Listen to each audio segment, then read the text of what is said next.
में दिए गए वक्ताओं के निजी विचार हैं, अतः जागृति मंच किसी भी विचार की पुष्टि नहीं करता है। देखिए, सारी बातें विस्तार से होली है। लंबे समय से किसान की बात रैबर आजम दीन बंधु सर छोटू राम ने लाहौर में बैठ करके बतौर रेवेन्यू मिनिस्टर जो काम जारी किए थे। 1938 में ये मंडी का कानून बना था। 1943 के अंदर जब देश का वायसराय लॉर्ड वेपल था, तब गेहूं के बारे में जो भाव तय हुआ था, लॉर्ड वेपल ये कह रहा था कि 6 रुपये मन तय होगा।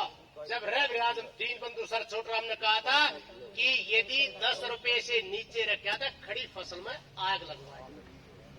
और ये बड़ी बात थी कि चौधरी छोटूराम के कहने के ऊपर जब लॉर्ड वेपल ने कहा कि तमाम मुख्यमंत्री बैठे हैं, यहाँ के 11 के 11 मुख्यमंत्री बैठे हैं और इनकी कोई डिमांड नहीं है, आप कैसे कह रहे हैं।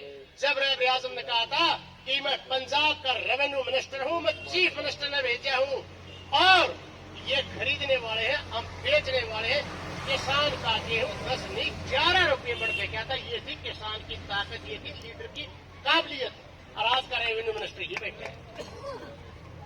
आज का रेवेन्यू मिनिस्टर ये है जो इस तरह, मैं इस बात को ज्यादा नहीं जाता मुद्दे में, सारी बातें आपको मेरे से बेहतर बताने वाले साथियों ने अपनी बताई है। परंतु हमने भाई साथी करमारा भी बोल के गए, नैन साहब भी बोल के गए और अभी मोदी साहब ने बोला। और मैं जो शीला छात्र जो बात कह रही थी, जिस दिन इनको घर के अंदर रखा गया वो 22 अगस्त का विषय था, जब पूरे हरियाणा, पंजाब और चंडीगढ़ को घेराव की बात आई थी और इन्हीं के अंदर इस मुआवजे के लिए था। और उस दिन हमारे 200 साथी पंजाब से, 100 साथी अंबाला से गिरफ्तार किए, जिसमें हमारे साथी प्रीतम सिंह लोंगोवाल की शहादत भी हुई थी। अंबाला से रविंद्र की टांग चली गई। उसके बाद तमाम साथी ये बैठे, कौन साहब हम बच बचा के जिस तरह शीला बहनजी तो रोक ली, हम कहीं से छुप छुपा करके जब 152 भी पूरे दिन रोक के रखा, पूरी रात रोक के रखा। मोदी साहब यहाँ बैठे, रात के 3 बजे पुलिस कप्तान ने इनको छोड़ा था। जब हमारे पास ये आए, जब हमने रास्ता खाली किया था। आज जो भी निर्णय यहाँ होगा वो अपने लिए शर्माता है, परंतु ये बात बहुत छोटी पड़ रही है देश के अंदर। कई लोग ईडी, सीबीआई और एनआईए की बात करते हैं, ये तो बहुत छोटी वस्तु। आज बदलाव कहाँ हो रहा है। आज देश का संविधान बदलने पर केंद्र की सरकार आमदा है, जो हमारे डॉक्टर भीमराव अंबेडकर जी का बनाया हुआ था। आज अपनी आप बात कर रहे हैं तो इस संविधान की बदौलत है, नहीं तो कोई खड़ा ना होने दे। आज संविधान के अंदर से जो हमारा संविधान का चैप्टर नंबर 3 आर्टिकल 15 जो सभी चीजों की इजाजत देता है, क्या कास्ट है, क्या क्रीड है, क्या बर्थ है, कहाँ किसका जन्म हुआ है, वो आजादी हमारा आर्टिकल 15 देता है। हमारा संविधान का आर्टिकल 25 इस बात की इजाजत देता है कि हम किस धर्म के अंदर विश्वास करेंगे। और इस बात से एक बात निकलती है कि हमारा जो स्टेट इंडिया है वो सेकुलर है और सोशलिज्म है। और ये बात जब ये नया पार्लियामेंट में ये गया सेशन, तो दोनों संविधान से हटाए। इसलिए आज सोचने की जरूरत है। किसान बिल्कुल मैं भाई का एक का बात है भाई, ये जो एमएसपी स्वामीनाथन के तहत लागू कर दे, कर्जा मुक्त कर दे, किसान तो पार। और यहां तक बहुत छोटी छोटी, मैंने हरियाणा सरकार के आला से आला अधिकारी, जो टॉप का अधिकारी है, उसके मुंह पे कहा था वह किस प्रकार से तेरे फसल की क्रॉप की कटिंग के जो फार्मूले फिट होते हैं, जो एडीओ और जो इनके एग्रीकल्चर के महकमे के आदमी है, किस प्रकार से बीमा कंपनी उनसे मिलकर के ईल्ड को, यानी कि पैदावार कितनी है गांव की, उसको घटाते हैं ताकि मुआवजा न देना पड़े। हर जगह गोरख धंधा है। आप एक हो जाओ, संविधान बचेगा तो देश बचेगा, देश बचेगा तो किसान बचेगा।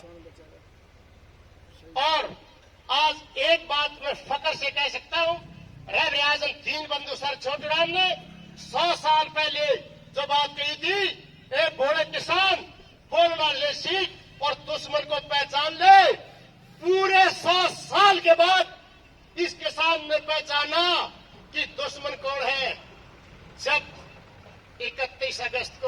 नू के अंदर हिंसा करवाई गई, सरकार द्वारा प्रायोजित थी। या खापों के प्रधान बैठे हैं, कडेला खाप से ओम प्रकाश जी है और पंचग्रामी से शास्त्री जी है, दाड़न खाप के हैं सुरजवा जी, ओम प्रकाश जी वहां 5 अगस्त को हिसार के अंदर थे। हरियाणा की ये नहीं 4-5 खाप हो, तमाम खाप जो ओरिजिनल खाप है वह 5 अगस्त को इकट्ठी हुई थी और ये कहा था कि ये सरकार का करवाया हुआ है, कोई छोटी बात नहीं थी। उसके बाद 9 अगस्त को जब बास के अंदर कार्यक्रम आया, जब हमारे मौड़ी साहब तमाम उलेमा वहां पर आए और एक प्रस्ताव पास किया गया था, वहां दिल्ली से फोन आ रहे थे बहुत बड़े बड़े कि कहां गए लोग जो खिलाड़ियों के आंदोलन के बारे में सीधा हमारे को टारगेट किया जा रहा था। खासकर ये कह रहे थे कित गए जाट, कित गए थारे ट्रैक्टर, ये सीधे आरोप लग रहे थे। जब हमने कहा था अभी वो कोई न रहे सी के चौधरी छोटू राम की बात 100 साल के बाद सीधी, हर एक आदमी ने बड्डे तले छोटे थी, चूची बच्चे गए मैं चली गई और आम अपने घेसड़े ठा के गए को ना उस मुद्दे की कति सरकार की फूक लकड़ी नहीं लकड़ी। इसलिए जो भाई सारे हमारी यूनियन के आगे बैठे हैं, इनके सहयोग से हम इनके पीछे खड़े हैं। जो आदेश ये देंगे, पहलवा साहब ने पूरी मेहनत से कई दिन ये से धरना लगातार 15 दिन चलाया है और ये रंग लाएगा।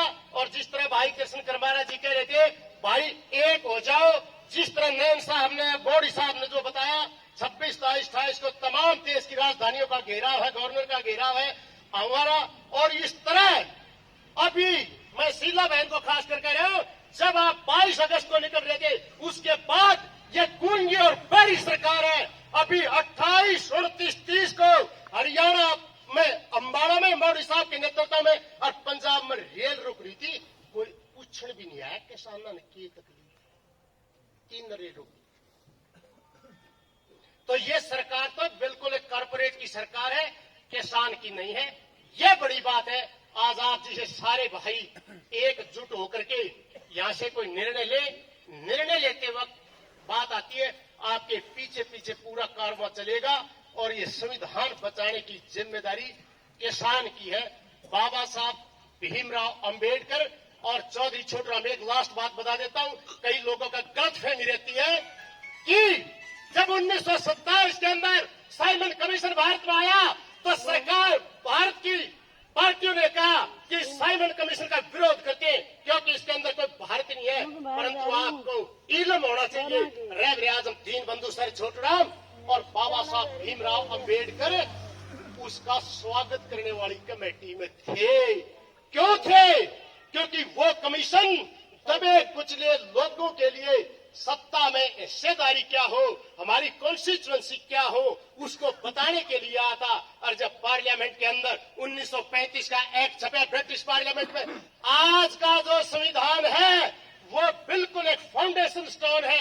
1935 का एक्ट उसके ऊपर है, क्योंकि इलेक्शन पहले भी सरकार में 11 की 11 सरकार में हिंदुस्तान के अंदर जब पाकिस्तान भी एक था इलेक्शन होता था, परंतु मुख्यमंत्री का चुनाव गवर्नर करता था। 1936 और 37 के जब चुनाव हुए, जब से एमएलए ने चुनाव लड़ना लगा और सबसे पहले यूनियनिस्ट पार्टी का प्रीमियर हमारे जो सिकंदर हयात बड़े, केवल 11 में से 2 सरकार बनी थी।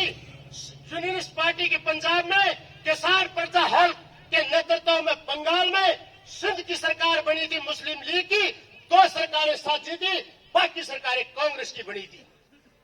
और उस एक ये पंजाब की मैं एक लास्ट बात है, पंजाब क्या है? पंजाब 38 जिले का पंजाब था, जिसमें 16 जिले पाकिस्तान के अंदर है, 6 जिले इस पंजाब के अंदर है, 5 जिले इस हरियाणा के अंदर है, 2 जिले कांगड़ा और शिमला हिमाचल के, इस सब को मिलाकर के पंजाब था। बंटवारा की तकलीफ झेली है तो केवल बंगाल और पंजाब ने झेली है, और ये किसान आंदोलन की मार झेली है तो ये इस इलाके ने झेली है। और जब लड़ाइयां होती थी ऊपर से लोग आते थे, वो भी इस इलाके में झेले। तो आप बधाई के पात्र, आपकी रगों में रैब आजम दीन बंधु सर छोटू राम का खून है। झोंकड़ का तो मतलब नहीं, झोंकाना सीखे है। और आप जो आज देश दोगे उसकी तय दिल से पालना करेंगे। आपका बहुत बहुत धन्यवाद।